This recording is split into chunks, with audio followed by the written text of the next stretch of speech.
This is the fight that has South African boxing fans licking their lips, because this is the fight that captures the imagination of the South African boxing public. You've got a fighter who's an ex-world champion who has been there, and you've got a young, hungry guy who wants to get there.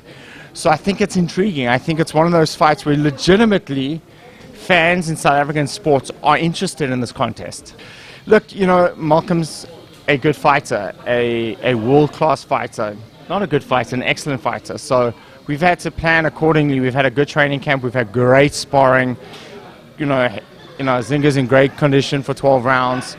And, you know, we've never really seen Azinga, from a fan's perspective, get out of second gear. This is the fight that he might have to get out of second gear. And he might be in a situation where he's never been before. Mentally, emotionally, and physically, he's ready for that.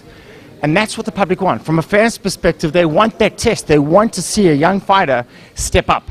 Let me say this, it depends on what Malcolm brings. Whatever he brings, Azinga's going to have an answer for. So if he elects to pressure Azinga, he's ready for that. So are you saying your strategies are based on what Malcolm comes up with? Or look, every fight's a riddle. You've got to solve the riddle and put the pieces of the puzzle together.